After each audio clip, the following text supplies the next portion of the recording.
Good morning प्यारे बच्चों, आप सभी का आपके अपने यूट्यूब चैनल मैथ अनलॉक में स्वागत है। तो बेटा ये आज हम करेंगे दो चर वाले रैखिक समीकरण, कक्षा 10 विषय गणित। ठीक है, और चैप्टर कौन सा बेटा? ये आपका थर्ड चैप्टर है। ठीक है, तो इसमें ये टेबल है, बहुत ही ज़्यादा इंपॉर्टेंट टेबल है। 3.1 जो एक्सरसाइज है वो पूरी इसी पे बेस है। ठीक है, बट इस टेबल को करने से पहले मैं आपको बता दूं भाई दो चर रैखिक समीकरण युग्म क्या होते हैं। ठीक है, तो इस पे आ जाओ एक बार। देखो एक्स वाई जेड हमारे पास क्या होते हैं? चर बोलते हैं हम इनको। ये हमारे पास 2 3 4 इनको हम संख्या बोलते हैं। ये प्लस माइनस इसको हम क्या बोलते हैं? ये साइन बोलते हैं। और ये इक्वलिटी का साइन है, इक्वल टू का। इन सभी को मिलाने से हमने एक एक्सप्रेशन आया हमारे पास 2x + 3y - 4। आप कुछ भी बना सकते हो, आप लिख सकते हो 6x - 2y - 9 = 0, कुछ भी बनाओ। ठीक है, मैं सिर्फ आपको एक एग्जाम्पल दे रहा हूँ। अब देखो इसमें इक्वल टू का निशान भी है, इसमें नंबर्स भी हैं, इसमें चर भी है। देखो ये चर भी हैं। और चर के साथ जो चीज़ होती है, जो भी संख्या चर के साथ बेटा जो भी आपकी संख्या होगी, ठीक है, ये देखो 2x लिखा हुआ है ना, ये तो मतलब ये 2x के साथ क्या है बेटा? गुना में है, गुना में है। ये 2 × x क्या हम क्या लिख सकते हैं? 2x लिख सकते हैं। ठीक है, तो जब भी x के साथ कोई भी नंबर गुना में होगा तो इसको हम क्या बोलते हैं? गुणांक बोलते हैं। क्या बोलते हैं बेटा? गुणांक। जैसे ये जैसे पूछ ले भाई y का गुणांक क्या है? जो y के साथ मल्टीप्लाई में वही इसका गुणांक है। तो ये 3 भी क्या है बेटा? गुणांक। ठीक है, और ये -4 क्या है? इसको हम बोलते हैं कांस्टेंट नंबर। कांस्टेंट नंबर बोलते हैं इसको, क्योंकि ये अकेला है। ठीक है, इस तरह से ये आपके क्या बन जाता है? एक समीकरण बन जाता है। अब हमें क्या करना है? हमें इन्हीं को कंपेयर करना है, x के गुणांक को, y के गुणांक को, और जो खाली बच गया कांस्टेंट नंबर उसको। ठीक है, ये सिर्फ संख्या बचती है हमारी। तो अब देखो बेटा, अब जैसे हमारे पास एक समीकरण है x - 2y = 0। ठीक है, तो भाई x का गुणांक क्या है? अब मैं ये बता दूं एक बार a1 a2 क्या होता है। ठीक है, देखो मैं एक बार दो इक्वेशन लिख दूं यहाँ पे। 3x + 2y - 6 = 0, 4x + में 5y - 3 = 0। ये दो मैंने इक्वेशन लिख दी। ठीक है, x का गुणांक हमेशा बोला जाता है बेटा a1। ठीक है, y का गुणांक हमेशा बोला जाएगा आपका b1, और जो खाली नंबर है वो बोला जाएगा आपका c1। इस बात का आपको ध्यान रखना है। ठीक है, और इसके साथ हमें साइन भी लेते हुए चलना है। इसी तरह दूसरी इक्वेशन में आएंगे, जब ये तो पहली थी ना, अब ये दूसरी है। इसमें जो x का गुणांक है उसको बोला जाएगा a2, y के गुणांक को बोला जाएगा बेटा b2, और इसको बोला जाएगा c2। ठीक है, मुझे नहीं लगता आपको दिक्कत हुई होगी अभी समझने में इसमें। ठीक है, पहले समीकरण वाले गुणांक a1 b1 c1, दूसरे वाले a2 b2 c2। ठीक है, अब आ जाओ इसमें। अब हम देखो टेबल को आपको बहुत ईजी मेथड से याद कराऊंगा, बिल्कुल याद हो जाएगी और भूलोगे नहीं बेटा। इंपॉर्टेंट है, 4 नंबर का क्वेश्चन आ सकता है ग्राफ का इससे। अब देखो ध्यान से, x का कोई गुणांक है, जब कुछ नहीं होता तो क्या होता है? 1 होता है। ठीक है, तो इसमें जो a1 है वो कितना आ जाएगा? 1 आ जाएगा। अब a2 पूछ रहा है भाई, a2 मतलब दूसरे वाले का ना, अभी बताया था। इसमें कितना है? 3 है। ठीक है, 3 लिख दिया। अब आ जाओ b1 पे। इसमें b1 कितना है? b1 मतलब y वाला गुणांक -2 है, तो -2 लिख दिया। इसमें b2 सेकंड वाले में कितना है? 4 है, प्लस का 4 है, या खाली 4 आप लिख सकते हो, कोई बात नहीं है। ठीक है, अब आ जाओ c में। अब देखो यहाँ पे कोई कांस्टेंट नंबर है, y के बाद तो खत्म हो गया ना, ये तो इधर तो 0 आ गया। ठीक है, अगर आप इसको भी लोगे तब भी ये क्या हो जाएगा? 0। कांस्टेंट तो कोई संख्या है ही नहीं ना, अगर इसको आप मान भी रहे हो तब भी ये 0 ही है। ठीक है, अपोन में c2 कितना है? देखो ये रहा -20। अब ये मत सोचना कि सर आपने आपकी बार 0 क्यों नहीं लिया बेटा, ये -20 उधर जा सकता है ना, ये -20 उधर जाएगा तो +20 नहीं हो जाएगा। ठीक है, बट हम क्या करते हैं, इक्वल टू के इसी साइड होता है हमारा कांस्टेंट नंबर, ये आप ध्यान रखना। ठीक है, ये सिर्फ आपको एक एग्जांपल के तौर पे दिया गया है। हमारे कांस्टेंट जो नंबर होंगे, जो खाली संख्या होगी, जिसके साथ कोई भी चर नहीं होगा, जो खाली संख्या होगी वो आपको इसी तरफ मिलेगी। ठीक है, इसी तरफ मिलेगी आपको। तो ये हो जाएगा 0/-20। अब आपने क्या देखा कि भाई 1/3 = -2/4 = 0/-20। ऐसा ही है ना? क्या ये दोनों आपस में इक्वल हैं? नहीं है। क्या ये दोनों आपस में इक्वल हैं? नहीं है। अब आती है बेटा ट्रिक की बात। मैंने कुछ वर्ड्स बनाए हैं ताकि हम इसको रिलेट कर पाएँ, सीख पाएँ। ठीक है, मान लो ये 3 फैमिली है हमारे पास, किसी घर में 3 फैमिली रहती हैं, ये वाली और ये वाली। तो जैसे ही मैं अंदर गया, मैंने देखा भाई स्टार्टिंग में ही दोनों फैमिली झगड़ रही हैं। ठीक है, अब जब ये फैमिली क्यों झगड़ रही है? मतलब ये एक दूसरे की बातों को काटती हैं। ये फैमिली बोलेगी ऐसा होना चाहिए, वो बोलेगी नहीं ऐसा होना चाहिए।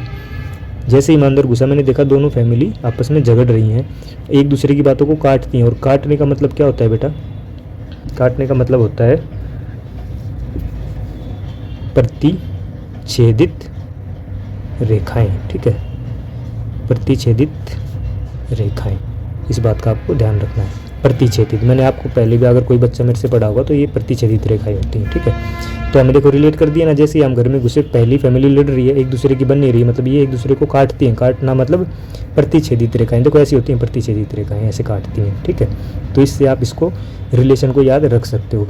अब जब ये प्रतिच्छेदित रेखाएं इनकी बनी नहीं रही आपस में, तो इसका हल क्या होगा, बीजगणितीय निरूपण क्या होगा, सिर्फ एक ही हल होगा बेटा, एक हल, ठीक है।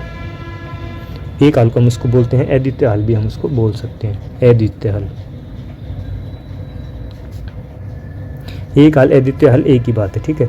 एक हल क्यों है भाई, एक ही हल है, इनको अलग अलग रखो बस, ठीक है। इस तरह से आप इसको याद रख सकते हो। अब जाओ दूसरे में, इसके कोफिशिएंट को कंपेयर करेंगे तो A1 क्या है बेटा 2, A2 कितना है 4, B1 कितना है, देखो ये रहा B1 3, B2 कितना है 6, C1 कितना है -9, साइन भी लेने हैं बेटा आपको, C2 कितना है -18, ठीक है।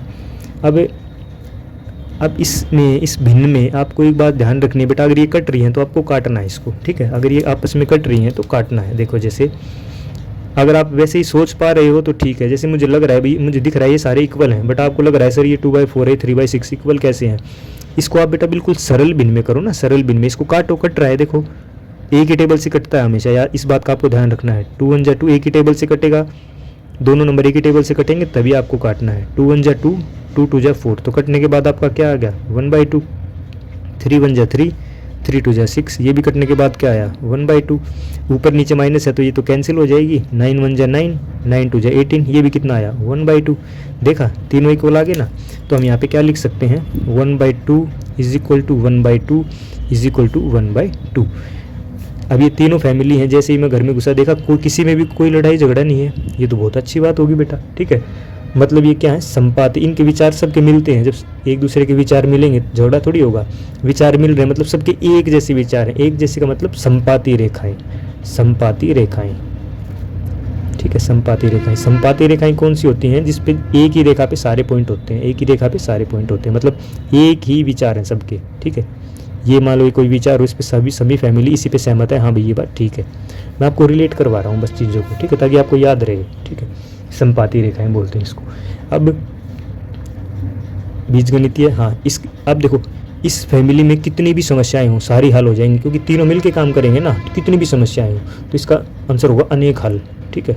कितनी भी समस्याएं हो सबका हल है इनके पास, अनेक हल है इनके पास, ठीक है। तो इसी हो जाएगा बेटा अनेक हल, अपरिमित रूप से अनेक हल, इसको आप लिख सकते हो अपरिमित रूप से अनेक हल। आप इतना भी याद रखो अनेक हल, कोई दिक्कत नहीं है, ठीक है। पूरा याद रहे तो पूरा लिख देना अगर आया एग्जाम में, नहीं तो अनेक हल लिख देना, बहुत है, मोर देन इनफ है, एक भी नंबर नहीं कटेगा, पूरे नंबर आएंगे, ठीक है। अब बारी आती है बेटा तीसरे की। इसमें देखो x के साथ क्या गुणांक है, कुछ नहीं है तो 1 होता है, ठीक है। a2 कितना है इसमें 2 है। अब आ जाओ दूसरे में b1 मतलब y वाला गुणांक देखना है, ये 2 है, b2 4 है, c1 -4 है, c2 -12 है। अब देखो जो कट रहा है उसको काट लो बेटा, ये तो कट नहीं रहा, ये कट रहा है 2 1 जा 2, 2 जा 4 से, ये भी 1/2, माइनस से माइनस कैंसिल हो जाएगा, 4 1 जा 4, 4 3 जा 12, ये आया 1/3, ठीक है। पहले आप इसको सरल भिन्न में बना लो, ठीक है, उसके बाद वहाँ पे लिखना 1/2 is equal to 1/2 is equal to 1/3। अब हमने देखा भाई ये बराबर है बट ये बराबर नहीं है, ठीक है। अब देखो इसको मैंने कैसे रिलेट किया है, ध्यान से देखो बेटा, ये काट दिया ना 1/2 1/2 और ये 1/3 आएगा, 4 1 जा 4, 4 3 जा 12। अब जैसे ही मैं इस फैमिली में गया तो मैंने क्या देखा कि ये जो एक फैमिली है बेटा, ये तो ठीक है, ये लड़ाई झगड़ा इसका नहीं है किसी से भी, बट ये लास्ट की 2 फैमिली आपस में झगड़ती हैं, ठीक है। और ये दुविधा में है, ये दुविधा में है कि भाई मैं कौन सी फैमिली के पास जाऊँ। इस फैमिली के पास जाऊंगा तो फिर ये बुरा मानेगी, इसके पास गया तो ये बुरा मानेगी, ठीक है। मतलब ये बीच में खड़ा है बेचारे, और ये जो 2 फैमिली लड़ रही हैं ये ऊपर नीचे हैं, तो मतलब ये क्या होगा जब दो लाइनें आमने सामने हों तो उसको हम कौन सा बोलते हैं बेटा, समांतर रेखाएं, ठीक है। आप इस तरह से चीज़ों को याद रख सकते हैं, समांतर रेखाएं, ठीक है। और ये जो है इस कंडीशन में अब इसके पास कोई हल नहीं है, ठीक है, कोई हल नहीं, क्या लिख देंगे, कोई हल नहीं, तो इसके पास कोई हल ही नहीं है ना, कहाँ जाए बेचारा, फंसा हुआ है। तो ये है कोई हल नहीं। इस तरह से आप इस टेबल को याद रख सकते हो। अब इसमें दो चीज़ हम और ऐड करेंगे, ठीक है। क्या ऐड करेंगे? अब ये हो जाएगा बेटा असंगत। असंगत कोई हल नहीं है, जिसके पास कोई हल नहीं है वो हो जाएगा असंगत, बाकी को लिखेंगे हम संगत। बस ये चीज़ें और याद रखना, ठीक है। इसमें आएगा संगत। दो ही चीज़ें होती हैं, संगत असंगत। असंगत सिर्फ एक में होगा जब जिसका कोई हल नहीं होगा, ठीक है। ये बेचारा फंसा हुआ ना अकेला, इसलिए ये असंगत है, बाकी के दोनों संगत है। इस बात का आपको ध्यान रखना है, ठीक है। जिसका कोई हल नहीं है वो असंगत, बाकी के दोनों संगत। अब मैंने इसका पूरा आपको रिलेशन बता दिया, आपको ट्रिक बताई कैसे आपको याद रखना है, क्योंकि इंपॉर्टेंट है बेटा ये टेबल, ठीक है। तो चलो अब हम एक्सरसाइज स्टार्ट करते हैं। वीडियो थोड़ी सी लंबी हो जाएगी क्योंकि मैं बेटा आपको बहुत प्यार से और अच्छे से समझा रहा हूँ, ताकि आपको पूरे जो चैप्टर अच्छे से समझ में आ जाए। बट मैं इसको 2 या 3 पार्ट में करूँगा, 1 घंटे की वीडियो नहीं बनाऊँगा, क्योंकि कुछ बच्चों को है ना इतना टाइम नहीं लगता कि वो 1 घंटा बैठ सके, क्योंकि पेरेंट्स फ़ोन ले लेते हैं। तो 20-20 या 25-25 मिनट की वीडियो होंगी, ठीक है। इसमें कह रहा है निम्न समस्याओं में रैखिक समीकरणों के युग्म बनाइए तथा उनके ग्राफिकीय विधि से हल कीजिए। मतलब उसका ग्राफ भी बनाना है वो पहले, और इसको सोल्व भी करना है, ठीक है। अब देखो ध्यान से करना कैसे है। कक्षा 10 के 10 विद्यार्थियों ने एक गणित की पहली प्रतियोगिता में भाग लिया। कितने विद्यार्थियों ने? टोटल 10 विद्यार्थियों ने, जिसमें तो क्या है, लड़की भी हैं और लड़कियां भी हैं और लड़के भी हैं। सबसे पहली बात तो ये 10 विद्यार्थी हैं, उसमें कुछ लड़के हैं कुछ लड़के हैं। तो हम क्या, चैप्टर का नाम था रैखिक समीकरण, ठीक है। 2 चर वाले रैखिक समीकरण। मतलब इसमें मान लेंगे हम, माना लड़कियों की संख्या कितनी मानो बताओ, सोच लिया होगा ना आपने, x मान लेते हैं। माना लड़कियों की संख्या कितनी मान ली बेटा आपने? x मान ली, ठीक है। और लड़कों की संख्या स्टार्टिंग में, इसमें दो समीकरण बनेंगे ना, क्योंकि चैप्टर का नाम क्या था, समीकरण युग्म। देखो ये रहा युग्म। युग्म मतलब 2 समीकरण इसमें बनेंगे हमेशा। पहला तो यही बन गया, दूसरा फिर इस कंडीशन से बनेगा। देख लो ध्यान से, कोई बात नहीं, समझ में आ जाएगा आपको। लड़कियों की संख्या x है, तो लड़कों की संख्या क्या हो जाएगी बेटा? 2 चर है ना, तो दूसरा हम x थोड़ी मानेंगे, अलग अलग ही तो मानेंगे। क्या मान देंगे? y, ठीक है। पहला लड़कियों की संख्या मान ली x और लड़कों की संख्या मान ली y। और अब जो टोटल लड़के और लड़की मिला के हैं वो कितने हैं स्टार्टिंग में? 10 है ना भाई। मतलब x + y = कितना है? 10। ये आपका समीकरण फर्स्ट है। यहाँ तक किसी को कोई दिक्कत? लड़कियों की संख्या x, लड़कों की y, दोनों को जोड़ा तो टोटल 10 दे रखा है, तो = 10 लिख दिया, ठीक है। अब आ जाओ इस तरफ। आप कैसे भी करो क्वेश्चन को, यहाँ से भी स्टार्ट कर सकते हो, ठीक है। बस मैं आपको यहाँ से ऐसे आपको ये पता चल जाएगा, हाँ भाई ये पहली लाइन से बनी है, अब ये इस कंडीशन से हम यहाँ लिखेंगे, ठीक है। अब इसने कहा है कि लड़कियों की संख्या लड़कों से 4 अधिक है। लड़कियों की संख्या कितनी है भाई? x है ना, ठीक है, x है। प्रश्न अनुसार लिख दो यहाँ पे, प्रश्न अनुसार। मतलब अब जो क्वेश्चन में कह रहा है हम उसके अकॉर्डिंग इस इक्वेशन को बना रहे हैं, ठीक है। लड़कियों की संख्या, ठीक है भाई, लड़कियों की संख्या लिख दी। लड़कों से 4 अधिक है। लड़के कितने थे? y कितनी अधिक है? 4। लड़कियों की संख्या लड़कों से 4 अधिक है। मतलब जो लड़कियाँ हो जाएंगी कितनी हो जाएंगी? लड़कों में 4 जोड़ देंगे तो वो लड़कियाँ ही तो होंगी। समझ गए बेटा इस इक्वेशन को? अब ये प्लस का y इधर आ जाएगा, क्योंकि जो चर होता है ना, चर, हम उसको लेफ्ट में रखते हैं, कोशिश करते हैं लेफ्ट में रखने की, ठीक है। बाकी जब इसका ग्राफ बनाएंगे तब तो हमें एक तरफ ये रखना ही पड़ेगा, ठीक है। वो तो हम आगे करेंगे। समझ में आ गया? ये होगी बेटा सेकंड इक्वेशन। कोई दिक्कत नहीं, मुझे नहीं लगता कोई दिक्कत हुई होगी। लड़कियां लड़कों से 4 अधिक हैं तो y + 4 कर दिया, ठीक है। इक्वेशन बनाने के लिए मैं इसको इधर ले आया, x - y = 4, x + y = 10। अब हम इसको सोल्व करेंगे। देखो कैसे करना है, ठीक है। समीकरण 1 व 2 से लिख देता हूँ मैं यहाँ पे, समीकरण 1 व 2 से x + y = 10 है, ठीक है, और x - y = 4 है। आपको एक समीकरण के नीचे दूसरा लिखना है एग्जैक्ट, ठीक है, लिख दिया। अब आपको क्या दिख रहा है इसमें? ये प्लस का और ये माइनस का है, तो ये आपस में कट जाएगा बेटा। अलग अलग साइन है, सेम है दोनों, y है, तो ये कट जाएगा। ये भी प्लस का, ये भी प्लस का, ये प्लस x और x को जब जोड़ेंगे तो कितना हो जाएगा? 2x। 10 और 4 को जोड़ेंगे तो कितना हो जाएगा? 14। हमें तो x की वैल्यू चाहिए होती है हमेशा, तो ये 2 जो है इधर चला जाएगा, ये 2 कहाँ चला जाएगा, इधर चला जाएगा, और ये गुना में है, उधर जाके क्या हो जाएगा बेटा, भाग में हो जाएगा, इसको कट जाएगा, ये 2 एकम 2, 2 सत्ते 14। तो x की वैल्यू आपकी कितनी आ गई, 7 आ गई, ठीक है। और x हमने क्या माने थे भाई, x हमने क्या माने थे, लड़कियां मानी थी ना, ठीक है, बाद में लिख देंगे हम इसको। अब x की वैल्यू मेरी 7 आ गई। अब इस x की वैल्यू को आप या तो इसमें पुट करो या इसमें पुट करो, आपकी मर्जी है, ठीक है, किसी में भी पुट कर दो। हम फर्स्ट इक्वेशन में पुट कर देते हैं। पुट करना सीखो बेटा, ये बहुत इंपॉर्टेंट है, 10th क्लास में भी काम आएगा, 10th में तो हो, 11th में भी काम आएगा आपके, ठीक है। आगे चैप्टर है उसमें भी काम आएगा। x इज इक्वल टू 7, तो मैं यहाँ लिख दूंगा x इज इक्वल टू 7, यहाँ लिख दूँ x इज इक्वल टू 7 समीकरण 1 में रखने पर मतलब पुट करने पर, ठीक है। इसकी वैल्यू जो है समीकरण 1 में रख दूंगा मैं। समीकरण 1 मेरा कौन सा था, ये था ना बेटा, x plus y is equal to 10। x की जगह पे आपकी बार में क्या रख दूंगा, 7। अब जो y, हमें तो y की वैल्यू चाहिए, तो ये 7 भी अब इधर चला जाएगा, आपकी बार ये प्लस का है, उधर जाके क्या हो जाएगा बेटा, माइनस का आ जाएगा ना, 10 के आगे माइनस का आ जाएगा ये। तो y की वैल्यू आपकी कितनी आ जाएगी, 3, ठीक है। तो आप यहाँ पे क्या लिख सकते हो भाई, नीचे कर लेना आप, मेरे में तो स्पेस नहीं है नीचे, ये अलग पेज है। तो आप लिख सकते हो यहाँ पे लड़कियों की संख्या कितनी आ गई हमारे पास, 7, और लड़कों की संख्या कितनी आ गई हमारे पास, 3, ठीक है। तो ये आपका लड़कियों, तो बेटा फर्स्ट क्वेश्चन जो था उसमें हमने लड़कियों की और लड़कों की संख्या निकाल ली थी। अब हम इसको क्या करेंगे, इसको हम ग्राफी की विधि से हल करेंगे, मतलब एक बार हम इसका ग्राफ भी बना लेंगे, ठीक है। ग्राफ बनाने के लिए हमें 2 इक्वेशन की जरूरत पड़ेगी। पहली तो x plus y is equal to 10 और x minus y is equal to 4, ठीक है। जब भी ग्राफ बनाओ तो आपकी जो स्टार्टिंग में जो 2 इक्वेशन बनी है उन्हीं से आपका ग्राफ बनेगा, ध्यान रखना है, ठीक है। तो मैंने इस तरफ ये लिख ली हैं दोनों equation, x plus y is equal to 10, x minus y is equal to 4। अब आपको करना कैसे है, ध्यान रखना, जो भी आप सबसे पहले हमें टेबल कैसे बनती है बेटा, x और y, इस तरीके की हम इसमें टेबल बनाएंगे, ठीक है। x की कोई वैल्यू रखेंगे, y की वैल्यू आ जाएगी, ठीक है। तो आपको क्या करना है, x को अकेला छोड़ना है, ठीक है। x को क्या करना है, x को अकेला छोड़ना है। जब आप x को अकेला छोड़ोगे तो जो ये y है ये कहाँ चला जाएगा, 10 के पास, और क्या बना देगा बेटा, माइनस का निशान, समझ गए। x को अकेला छोड़ना है, ये प्लस का y उधर जाके माइनस का y हो जाएगा, ठीक है। इधर भी आपको क्या करना है, x को अकेला छोड़ना है, ये उधर जाके क्या हो जाएगा, प्लस का y, क्योंकि ये माइनस का था इसलिए, ठीक है। अब आपको क्या करना है, हमें अब बनानी है टेबल, ठीक है। मान लो अगर हम, अब आपको क्या करना है, देखो ध्यान से,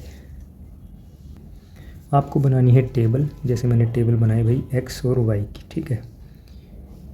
अब हम क्या करेंगे, y की वैल्यू रखेंगे, x की वैल्यू अपने आप आ जाएगी भाई। y की वैल्यू, y की जगह पे कोई भी संख्या रखूँगा तो x की वैल्यू, इसको सोल्व करूँगा तो x की वैल्यू आ जाएगी ना, ठीक है। तो अब मैं क्या करूँगा, y की जगह पे y इज इक्वल टू क्या रख दूँ, 4 रख देता हूँ, ठीक है। y की जगह पे क्या रख दूँ बेटा, 4 रख दूँ, इसको बाद में कर लेंगे, ठीक है, कोई नहीं। तो y की जगह अगर मैं 4 रखूँगा तो ये हो जाएगा 10 माइनस 4, क्योंकि y की जगह पे 4 रखा है, तो x की वैल्यू आ जाएगी 6, ठीक है। y की जगह 4 रखा है, x की वैल्यू 6 आ गई, ठीक है। अब दूसरी बार y की जगह मैं आपकी बार क्या रख के देखूँ भाई, 5, तो x की वैल्यू क्या आएगी, y की जगह पे 5 रखा है तो 5 रख दिया, तो x की वैल्यू क्या आई, 5 आई। मतलब हमारी टेबल बनके तैयार हो गई। x की वैल्यू 6 थी, y की वैल्यू 4 आई, x की वैल्यू 5 थी, तो y की वैल्यू भी क्या है, 5 है, ठीक है। बस ध्यान रखना भाई, जो x की वैल्यू है ना वो x में ही रखना है आपको, y की वैल्यू जो आई है वो y के नीचे लिखना है। ऐसा नहीं है कि आप x की वैल्यू को यहाँ रख दो, y की वैल्यू को यहाँ रख दो, ऐसा नहीं करना है, ठीक है। इसी तरह आप इसमें आ जाओ, अगर आप y इज इक्वल टू 1 रखोगे, ठीक है, put y is equal to 1, put मतलब रखना, ठीक है, put y is equal to 1, तो क्या हो जाएगा बेटा, y की जगह पे 1 रखोगे तो x की वैल्यू कितनी आएगी आपकी, 5, ठीक है। अब हमें कम से कम दो नंबर तो चाहिए, x की 2 वैल्यू तो कम से कम चाहिए, ठीक है। अब आप y की जगह कुछ और रख के देख लो, y की जगह रख दो आप 2 रख दो, कोई दिक्कत नहीं है, -2 भी रख सकते हो बेटा, ठीक है। चलो मैं आपको सिखाने के लिए -2 रख देता हूँ। y की जगह मैं रखूँगा -2, तो मतलब 4 प्लस y की जगह मैंने क्या रखा है, -2, तो इसको ब्रैकेट में रखूँगा क्योंकि अलग अलग निशान है। तो प्लस माइनस क्या होता है, माइनस का निशान लगता है, प्लस माइनस माइनस का निशान लगेगा। x इज इक्वल टू कितना आ गया बेटा, 2। तो हम इसको भी अब टेबल के रूप में लिख लेते हैं। भाई x की वैल्यू 5 थी तो y की वैल्यू 1 आई, x की वैल्यू 2 रखी तो अगर x की वैल्यू 2 थी तो y की वैल्यू कितनी थी, -2। ठीक है, तो ये हमें इस तरह से हम इस टेबल को बना लेंगे। आपको ऐसी टेबल बनानी है, सबसे आसान मेथड है बेटा। ठीक है, अब आपको क्या करना है, अब हम इनको ग्राफ में दिखाऊँ। देखो आपको ग्राफ देखो ध्यान से कैसे करना है। आपको ग्राफ आपको दिख रहा होगा ना, हाँ ठीक है, इतना ही बहुत है। x 6 है, y 4 है। अब ये देखो x 6 कहाँ पे है बेटा, ये रहा ना x 6, देखो ये रहा। y कितना है 4, मतलब y भी 4 है और x 6 है, दोनों पॉजिटिव हैं। तो y 4 ये है और x 6 ये है, मतलब इसके सामने और यहाँ पे इसके सामने जो मिलाऊंगा तो ये मैं ये पॉइंट मिलेगा बेटा हमें। ठीक है, इसी तरह x 5 और y 5 है, मतलब x 5 और y 5 ये रहा, तो ये आपका पॉइंट बनेगा यहाँ पे। समझ गए आप? ठीक है, अब आप क्या करना, 2 पॉइंट मिलने के बाद इसको स्केल से लाइन खींच लेना। ठीक है, मैंने ये साइड में ऊपर बना रखा है ग्राफ, ताकि आप पूरा ग्राफ दिखा देता हूँ आपको, तो फिर ये टेबल नहीं दिखती आपको, इसलिए। ठीक है, आप बीच में ही बनाना, तो ये होगा। अब इस वाली टेबल पे आ जाओ, इसका तो हमने बना दिया ना बेटा, ये दोनों पॉइंट इसी के थे। अब इस पे आ जाओ, x की value 5, y = 1, x 5 y 1, x तो 5 ये है और y 1 ये है, तो इसके सामने ये वाला पॉइंट होगा। x2 y -2, x2 y -2 है बेटा आपकी बार, -2 मतलब नीचे जाना है, x2 y -2, ये रहा -2, तो ये बनेगा। ठीक है, अब आपको इन दोनों को भी मिला देना है, लाइन्स को। आप देखो, अब इन दोनों को मिलाओ इस तरीके से। ठीक है, तो ये आपका ग्राफ बन गया। बस आपको बस ये लिखना है, ये जो लाइन खींची है ये कौन सी इक्वेशन की बनी है, इस वाली इक्वेशन की। देखो इसकी x - y = 4 की, तो आप लिख देना x - y = 4। और ये जो ये वाली इक्वेशन बनी है, ये कौन सी इक्वेशन की बनी है, x + y = 10 की। ठीक है, तो आप इस पे लिख देना यहाँ पे x + y = 10। तो ये आपके फर्स्ट क्वेश्चन का ग्राफ था। तो बेटा अब हम करेंगे सेकंड क्वेश्चन। ठीक है, इसमें 5 पेंसिल और 7 कलम का मूल्य 50 दे रखा है, उसी तरह 7 पेंसिल और 5 कलम का मूल्य 46 दे रखा है, और कहा है भाई एक पेंसिल का तथा एक कलम का मूल्य ज्ञात करो। एक पेंसिल का तथा एक कलम का मूल्य हमें ज्ञात करना है, तो हम सबसे पहले क्या करेंगे भाई, माना एक पेंसिल का मूल्य x। ठीक है, एक पेंसिल का मूल्य x, हमें पता नहीं ना बेटा कितना है, तो हम x मान लेते हैं। ठीक है, उसी तरह माना एक कलम का मूल्य y, एक कलम का मूल्य y, क्योंकि चैप्टर का नाम क्या है, दो चर वाले रैखिक समीकरण ना, तो एक x है तो दूसरा हमें y मानना, दो चर हो गया। अब हमारा समीकरण बन जाएगा। एक पेंसिल का मूल्य अगर x रुपये है तो 5 पेंसिल का कितना होगा बेटा, बता सकता है कोई? 5 पेंसिल का मूल्य कितना होगा, 5x होगा ना, बिल्कुल, वेरी गुड। 5 पेंसिल का मूल्य मैं लिख दूंगा यहाँ पे 5x। ठीक है, इसी तरह भाई 7 कलम का मूल्य कितना होगा, एक कलम का अगर y है तो 7 कलम का मूल्य कितना हो जाएगा, 7y हो जाएगा ना। 7 कलम का मूल्य बेटा, जो भी स्टेटमेंट आपको दी हुई है उसको फिल किया करो। ठीक है, ये हो जाएगा आपका 7y। ठीक है, अब इन दोनों का कुल मूल्य 50 रुपये है, मतलब भाई 5 पेंसिल का मूल्य ये था, 7 पेंसिल का मूल्य ये था, और जब दोनों को जोड़ा गया तो कितना आया, 50, मतलब 5x + 7y = कितना आया बेटा, 50। इसको आप मान लो इक्वेशन फर्स्ट। ठीक है, ये हमारी इक्वेशन फर्स्ट आ गई। अब देखो आगे, अब इसने कहा भाई 7 पेंसिल और 5 कलम का मूल्य 46 है। अब हम 7 पेंसिल का निकाल लेते हैं। 7 पेंसिल का मूल्य, अब आपको एक का तो पता ही है, एक पेंसिल का x है, तो 7 का कितना हो जाएगा, 7x हो जाएगा बेटा, 7x रुपये हो जाएगा। 5 का पूछ रहा है आपकी बार, 5 कलम का, तो यहाँ लिखो आप 5 कलम का मूल्य। अब की बार 5 कलम का मूल्य कितना हो जाएगा, एक कलम का y था तो 5 का 5y। ठीक है, और दोनों को जब दोनों के मूल्य को जोड़ा, दोनों के रुपए को जोड़ा, तो टोटल रुपए कितने बने बेटा, 46 बने। टोटल रुपए तो हमें पता है 46 बने, बट हमें ये नहीं पता भाई 7 पेंसिल कितनी गई, 5 पेंसिल कितनी गई। बस दुकानदार ने कहा टोटल 46 दे दो, समझ गए आप। तो इसको हम लिख देंगे इक्वेशन सेकंड। अब हमें इन दोनों को सोल्व करना है। इन दोनों समीकरणों से हम x और y की वैल्यू निकालेंगे। अब सीखो कैसे निकालेंगे। ठीक है, आपको क्या करना है, पहले समीकरण को लिखा, उसके नीचे लिख दिया आपने दूसरा समीकरण। ध्यान से देखना बेटा, आप समझने वाली बात आएगी अब यहाँ पे, ठीक है। लिख दिया। अब आपको देखो ध्यान से, हमें फर्स्ट क्वेश्चन जो हमने किया वो तो कट रहा था ना आपस में, हमने वो तो डायरेक्ट इक्वल था। इसमें क्या है, ये 5 और ये 7, इनका जो x का गुणांक यहाँ पे 5 है, यहाँ पे 7 है, ये कटेगा नहीं, इक्वल होगा तभी तो कटता है, तो इसको इक्वल बनाना पड़ेगा। इसके लिए आपको क्या करना पड़ेगा, देखो बड़ी वैल्यू आपकी आएगी नहीं, ईजी वैल्यू आएगी, इसलिए बिल्कुल छोटा सा इसकी एक ट्रिक है। दोनों की टेबल में कौन सा नंबर है जो आता है, बता सकता है कोई? 5 की टेबल में भी आता है और 7 के पहाड़े में भी आता हो, 5 के पहाड़े में भी 7 के पहाड़े में भी, कौन सा नंबर है बेटा? 35, ठीक है, बस इतना ध्यान रखना है। अब आपको क्या करना है, ये तो इक्वेशन क्या थी मेरी, फर्स्ट थी, और ये इक्वेशन थी सेकंड, ऐसे लिख दोगे आप, ठीक है। अब 5 को 35 बनाने के लिए किससे गुना करूं भाई? 7 से, और 7 को 35 बनाने के लिए किससे गुना करना पड़ेगा? 5 से। ऐसे लिख देना आप, गुना 7 गुना 5, जैसे मैं कर रहा हूँ, बिल्कुल पेपर में कोई दिक्कत नहीं है, ठीक है।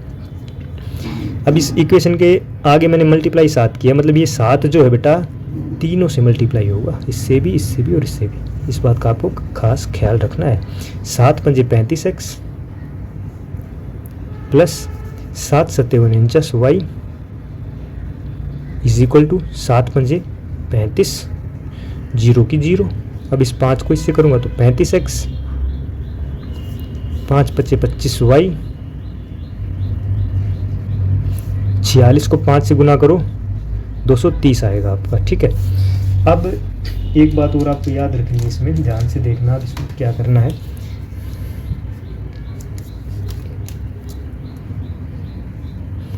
क्या ये कट रहे हैं आपस में? आप बताओ, ये भी 35 है, ये भी 35 है, बोलना मत अभी कट रहे हैं, अभी नहीं कट रहे, क्योंकि दोनों में साइन क्या है, सेम साइन है, सेम साइन है तो जुड़ जाएगा, जुड़ेगा तो कटेगा कैसे? जब जुड़ जाएगा तो कटता तब है जब अलग अलग साइन हो। तो हम क्या करेंगे, जब भी हमें ऐसा क्वेश्चन आए कि भाई दोनों में जो दोनों गुणांक भी सेम बट साइन तो सेम है, उस साइन को हमें नीचे वाले को अलग करना पड़ेगा। मतलब ये प्लस का कुछ नहीं होता तो प्लस का होता है, तो हमें क्या करने पड़ेगा बेटा, इसको माइनस बनाना पड़ेगा, और इसको बनाएंगे तो सारे साइन नीचे वाले के चेंज करने होते हैं, हमें नीचे वाले के सारे साइन चेंज करने होते हैं, ठीक है। अब हम इस वाले साइन को नहीं लेंगे, अब हम देखेंगे इन वाले साइन को, ठीक है। अब देखो ध्यान से, अब ये 35x प्लस का था और ये अब माइनस का आ गया, इसको हम काट सकते हैं, कट गया ये पूरा, ठीक है। अब ये कट गया, अब हमें इस साइन को नहीं नीचे वाले को लेना है। 49 में से 25 को घटाओगे तो कितना बचेगा? 9 में से 5 गया 4, ठीक है, और 4 में से 2 गया 2, 24y बचेगा आपका, इक्वल टू 350 में से 230 को घटाओ, 0 की 0, 5 में से 3 गया 2, 3 में से 2 गया 1, ठीक है। हमें तो y की वैल्यू चाहिए ना बेटा सिर्फ, तो ये जो 24 गुना में है y के साथ, उधर जाके क्या हो जाएगा? भाग में हो जाएगा, भाग मतलब नीचे आ जाएगा ये, ठीक है। आप इसको काट दो, देखो 4 से काट लो, ठीक है, 2 से भी काट सकते हो, जिससे आपको ध्यान आए ना कि भाई उससे काटना, उससे ही काट, देखो 12 से भी कट सकता है, 12 एकम 12, 0 की 0, 12 दूनी 24, 2 एकम 2, 2 पंजे 10, पूरा कट के y की वैल्यू आपकी क्या आ गई बेटे? 5, ठीक है। अब इस y की वैल्यू को आप किसी भी इक्वेशन में पुट कर दो, या तो फर्स्ट में या सेकंड में, जिसमें आपका दिल करे, ठीक है। देखो आप ध्यान से, पुट या y इज इक्वल टू 5 समीकरण, ये समीकरण है ना, ये एक और ये 2, समीकरण 1 में रखने पर, समीकरण 1 में रखने पर 5x plus 7y is equal to 50, ठीक है। ये मेरा पहला समीकरण था। अब y की जगह पे मैं क्या रख दूंगा बेटा? y की जगह पे मैं क्या रख दूंगा? 5, ठीक है। y की जगह पे मैं क्या रख दूंगा? 5 रख दूंगा, क्योंकि y की जगह 5 मैंने ये आ गई ना आपकी वैल्यू, तो आ गई y की जगह 5, तो जब y की जगह 5 रखोगे तभी तो x की वैल्यू आएगी, ठीक है। अब ये गुना है आपस में, 35, कोई निशान थोड़ी है बेटा, बीच में ब्रैकेट है और नंबर के बाद ब्रैकेट है सीधा, तो मल्टीप्लाई होता है। ये 35 प्लस का है, उधर जाएगा तो क्या हो जाएगा बेटा? माइनस का। उधर तो लेके जाना पड़ेगा ना, क्योंकि हमें तो सिर्फ y चाहिए ना, तो धीरे धीरे जो नंबर है उसको उस तरफ लेके जाएंगे, धीरे धीरे सारे नंबर उधर आएंगे और ये चर जो है वो अकेला बचेगा। तो 5x बराबर कितना हो गया बेटा? 15, और x बराबर कितना हो जाएगा? ये 5 15 के नीचे जाएगा ना, ये गुना में उधर जाके भाग में होएगा, कट जाएगा ये, तो आपकी x की वैल्यू कितनी आएगी? 3 आएगी, ठीक है।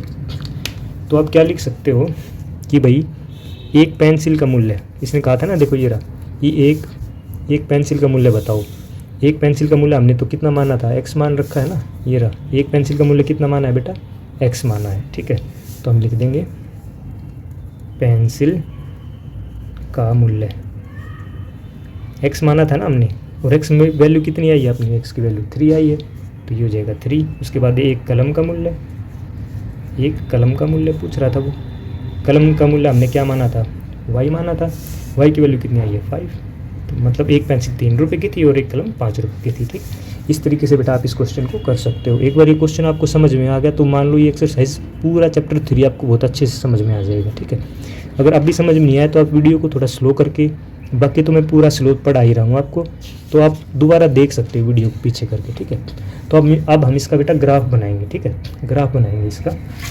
ग्राफ बनाने के लिए हमें क्या करना है, लिखा हुआ है इसमें। ग्राफ बनाने के लिए मैंने आपको कहा था दोनों इक्वेशंस को आपको लिखना है, 5x + 7y को भी लिखना है, और दूसरी इक्वेशन कौन सी थी, 7x + 5y = 46। दोनों इक्वेशन को आपको लिखना है, ठीक है। अब हमें इसका ग्राफ बनाना है। देखो इसका जो ग्राफ है वो थोड़ा सा टिपिकल है, थोड़ा सा इसमें बड़े बड़े नंबर आ रहे हैं, ठीक है, बट हम फिर भी इसको कर लेंगे। देखना 5x बराबर है 50 - 7y, ये 7y हो जाएगा ना, प्लस का 7 उधर जाएगा तो माइनस का 7 हो जाएगा, ठीक है। अब पहले इसको कर लेते हैं, ठीक है। अगर मैं y = क्या रखूँ भाई, हमें कुछ ऐसा नंबर रखना है कि 5 से भाग हो जाए, पॉइंट में ना आए, ठीक है। अब है कोई नंबर ऐसा, y = 2 3 4 5 रख के देखो, y = 5 रख के देखो बेटा, ये माइनस का निशान है। जब आपने y की जगह पे 5 रखा तो 7 × 5 = 35 हो गए, ये 15, और ये 15 नीचे भाग करेगा तो 3 आ जाएगा आपको, x की वैल्यू 3 आ गई। y की वैल्यू 5 रखी तो x की वैल्यू कितनी आ गई, 3 आ गई बेटा, ठीक है। अब की बार y की वैल्यू कुछ और रख के देखो, ठीक है। y की वैल्यू आप रख दो 10, ठीक है, y की वैल्यू 10 रख दो आप, तो 5x मेरा कितना आएगा, 10 पुट करोगे जब y में, 10 × 70 हो गया बेटा, ये 50 में से 70 घटाएंगे 20 आएगा। ये माइनस का है तो माइनस का निशान भी लगाना पड़ेगा, क्योंकि बड़े नंबर के आगे माइनस है तो माइनस। अब x कितना हो जाएगा, ये 5 भी नीचे आएगा, गुना में है तो उधर आगे भाग हो जाएगा ना, ये 5 × 20, तो x की वैल्यू कितनी आएगी मेरी, -4, ठीक है। तो मेरी जो टेबल है बेटा वो बन गई कुछ इस तरह से, x आया था 3, y आया था 5, x आया था मेरा -4, तो y आया था 10, ठीक है। कोई दिक्कत नहीं है, ये बन जाएगी। उसके बाद आ जाओ बेटा इस वाली इक्वेशन पे। देखो मैं आपके लिए टेबल बना के छोड़ दूंगा, ग्राफ में आप कर लेना, ठीक है, अच्छे से कर पाओगे आप, कोई दिक्कत नहीं है, समझ में आ गया होगा आपको। इसी तरह के आपको क्या करना है, 7x बराबर है 46, इस + 5y को उधर ले जाओ, माइनस का 5y हो जाएगा। अब आप देखो क्या पुट करेंगे कि ये 7 से भाग होना चाहिए बेटा नंबर, ठीक है, 7 से भाग होना चाहिए। तो बेटा आप रख दो y = 5 रखने पर, ठीक है। आप देखो बड़ी वैल्यू हम रख रहे हैं क्योंकि मैं चाहता हूँ कि छोटा आसान बन जाए, कोई बात नहीं, क्योंकि ग्राफ तो आपका काफ़ी बड़ा होता है, बाकी पॉइंट में भी निकाल सकते हो, ऐसी बात नहीं है आप, ठीक है। तो y की जगह मैं क्या रख दूँ, 5, तो 46 - 5, y की जगह पे मैंने 5 रखा, ये हो जाएगा 25, 46 में से 25 घटाएंगे तो कितना बचेगा बेटा, 21, और ये 7 भी उधर जाके 21 के नीचे आ जाएगा, 3, x की वैल्यू कितनी आएगी आपकी, 3 आ जाएगी, ठीक है। x की वैल्यू मेरी कितनी आ गई, 3, ठीक है। यहीं मैं एक बार पुट कर दूँ, y की वैल्यू 5, x की वैल्यू 3। अब कुछ और वैल्यू पुट कर लो, कोई ज़रूरत नहीं है आपको ज़्यादा बड़ी वैल्यू पुट करने की, हम पॉइंट में लिख देंगे, ठीक है, कोई बात नहीं। अब y की जगह आपकी बार 4 पुट कर लो, ठीक है, पॉइंट में लिख देंगे, कोई बात नहीं बेटा। तो 7x प्लस में ये था ना, ये वाली, ये लिख दूँ यहाँ पे एक बार, 7x = 46 - 5y, ठीक है। अब मैंने क्या कहा है आपको, y की जगह पे आपको 4 पुट करना है, 4 पुट कर दो आप, कोई दिक्कत नहीं है, ये आ जाएगा 20, 46 में से 20 घटाओगे तो कितना बचेगा आपका, 26 बचेगा। तो x की वैल्यू कितनी आएगी, 26/7 आएगी। अब 26/7 को आप कुछ पॉइंट्स तक डिवाइड कर लो, 7 × 21, ठीक है, ओहो, वहाँ पे देखो, इधर देखो 26/7 है ना आपका। 26 को आप 7 से थोड़ा सा भाग कर लो, पॉइंट के दो पॉइंट से 2 संख्या आगे तक हम भाग कर लेंगे। 7 या 21, कितना बचेगा 5। अब ये तो छोटा नंबर आ गया तो पॉइंट लगा दिया, ठीक है, फिर लगा दी 0, 7 7 49, 1 आ गया। 3.7 मान सकते हो आप, कोई दिक्कत नहीं है। एक्स की वैल्यू आप क्या मान सकते हो बेटा, 3.7, ठीक है। अब आप ग्राफ इजीली बना लोगे। मान लो ग्राफ में यहाँ पे 3 है और यहाँ पे 4 है, तो 3.7 का यहाँ पे कहीं मिलेगा आपको, इस तरह से आप बना लेना, ठीक है।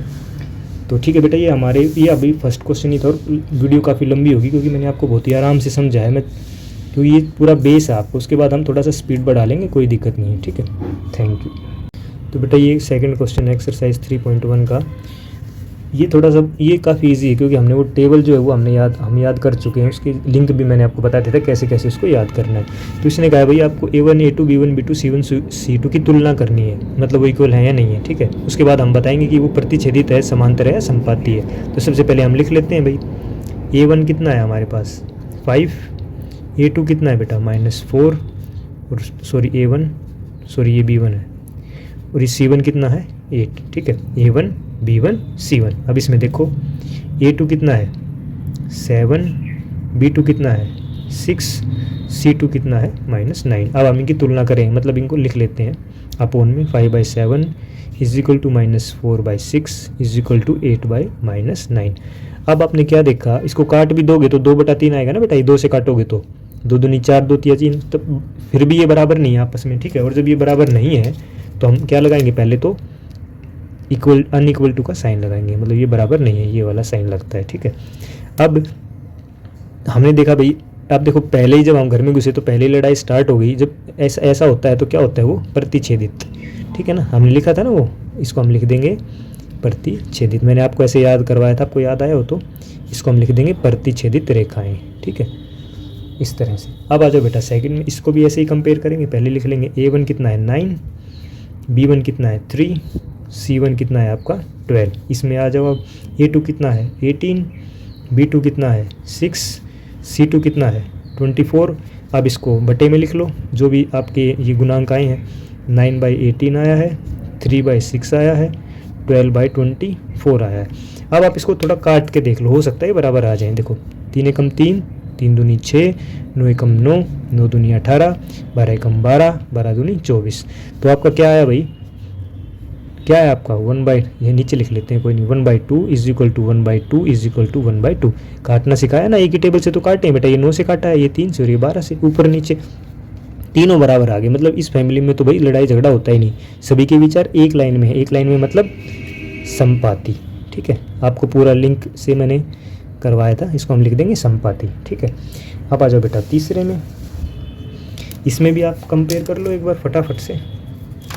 A1 कितना है 6, B1 बताओ फटाफट कितना है, B1 -3, C कितना है 10, A2 कितना है, बोलते रहा करो 2, B2 कितना है, कुछ नहीं है तो यहाँ पे 1 तो है ना, -1 साइन भी लेना होता है। C2 कितना है 9, कंपेयर करो 6/2 is equal to -3/-1 is equal to 10/9, ठीक है। अब देखो माइनस से माइनस कैंसिल, ठीक है, माइनस से माइनस कट गया, 2 1 जा 2, 2 3 जा 6, ये आया 3/1, इधर भी 3/1 है, इधर है 10/9। मतलब ये तो इक्वल है बट ये इक्वल नहीं है। अब ये क्या है, ये बेचारा दुविधा में है ना, कौन सी फैमिली के पास जाऊँ, अभी आपको करवाया था। और वे मतलब इस तरह से ये बेचारा यहाँ पे फंसा है, ये दोनों फैमिली इधर खड़ी हैं, तो ये समांतर नहीं हो गया, आपको करवाया था। ये देखो समांतर हो जाएगा, ये यहाँ पे लिख दूंगा समांतर रेखाएं, या आप सिर्फ समांतर रेखाएं या समांतर भी लिख सकते हो, ठीक है। तो ये आपका क्वेश्चन सेकंड था बेटा, और मुझे उम्मीद आपको बहुत ही आसान लगा होगा क्योंकि हमने टेबल को याद कर लिया था अच्छे से, ठीक है। तो अब क्वेश्चन 3 भी कर लेते हैं फटाफट से, ठीक है। उसके बाद मैं दूसरा पार्ट बनाऊँगा, ये पूरा एक वीडियो में डाल देंगे इसको भी इसने यही कहा भी तुलना करो और बताओ संगत या असंगत, ठीक है। अब असंगत सिर्फ एक ही कंडीशन में होगा, इस कंडीशन में समांतर लाइन होंगी, जब वो बेचारा पजल नहीं हो जाता कौन सी फैमिली में जाऊँ जिसमें लास्ट में झगड़ा होता है, ठीक है। अरे ये वाला किया है ना अभी हमने, देखो ये वाला इस कंडीशन में जब लास्ट वाला अनइक्वल हो ना, जब लास्ट वाला बराबर ना, उस कंडीशन में असंगत होता है। अब ठीक है, लिख लो बेटा इसको। A1 कितना है 3, B1 कितना है 2, C1 कितना है 5, ठीक है। इसमें भी लिख लो A2 कितना है 2, B2 कितना है -3, C2 कितना है 7। कंपेयर करो भाई, A1/A2, B1/B2, C1/C2। तीनों में कोई इक्वल है आपस में? कोई भी इक्वल नहीं, ठीक है, कोई भी इक्वल नहीं है। जब तीनों में जब कोई भी इक्वल है नहीं तो क्या हो जाएगा, वो संगत हो जाएगा। असंगत तो सिर्फ एक कंडीशन में होता है, जब लास्ट वाला अनइक्वल हो बाकी इक्वल हो, ठीक है। अब आ जाओ बेटा इसमें, डायरेक्ट लिख लें अब इसको, आपको ये तो लिखना ही गया होगा ना, डायरेक्ट कर दूँ मैं इसको। देखो 2/4 is equal to -3/-6 is equal to 8/9। ये आप लिख लेना बेटा, ठीक है। वीडियो को मैं सोच रहा हूँ थोड़ा सा छोटा बनाऊँ, इसलिए आप ये होमवर्क आपके लिए। माइनस से माइनस कट गया, 3 1 3, 3 2 6, तो मेरे पास क्या आया 1/2। इसको काटा तो ये भी 1/2 आया, यहाँ पे किया तो 8/9 है। अब आपने इसमें क्या देखा कि ये तो बराबर है बट ये वाला बराबर नहीं है। ये कंडीशन कौन सी है बेटा, असंगत की। बस इस बात को आपको ध्यान रखना है। असंगत सिर्फ एक कंडीशन में है, जब तीनों में से लास्ट वाला जब इक्वल ना हो, बस बाकियों में चाहे दोनों हो चाहे कोई भी ना हो, वो संगत ही रहेगा, ठीक है। अब आ जाओ इसमें, बाकी के दो, तीसरा और चौथा आपके लिए होमवर्क छोड़ दिया, बहुत ईजी है ये। थोड़ा सा अपोन में था, भिन्न था ना, इसलिए मैं इसको करा देता हूँ, ठीक है। A1 मेरा कितना है 4/3, B1 कितना है 2, C1 कितना है 8। इसी तरह A2 कितना है 2, B2 कितना है 3, C2 कितना है 12। अब हमें A1/A2 करते हैं ना ऐसे, A1/A2, B1/B2, C1/C2, ठीक है। चलो अब इसको करें। A1 है बेटा 4, अपोन में 3 है ना, तो ये 3 है ना इसके नीचे चला जाएगा, इस वाले के इसके पास आ जाएगा ये, ठीक है। अपोन में देखो ध्यान से, ये नीचे, ये वाला जो 3 है ये नीचे आ जाएगा और A2 के साथ, ठीक है। A2 कितना है 2, इस तरह से। B1 कितना है 2, B2 कितना है 3, C1 कितना है 8, C2 कितना है 12। अब ये काट लो, देखो कट रहा है ये, ध्यान से देखो। 2 एकम 2, 2 दूनी 4, ये आ गया 2/3। 4/6 भी करोगे इसको तब भी 2/3 ही आएगा। ये भी 2/3 है, 4 दूनी 8, 4 3 12, ये भी 2/3 आया। तीनों कंडीशन इक्वल है, ठीक है। वैसे ये संपाती है ना, करवाया था, बट हमें तो संगत और असंगत बताना है, तो ये क्या हो जाएगा संगत। तो ये बेटा आपका तीसरा क्वेश्चन था, ठीक है। चौथा क्वेश्चन हम सेकंड पार्ट में करेंगे। Thank you.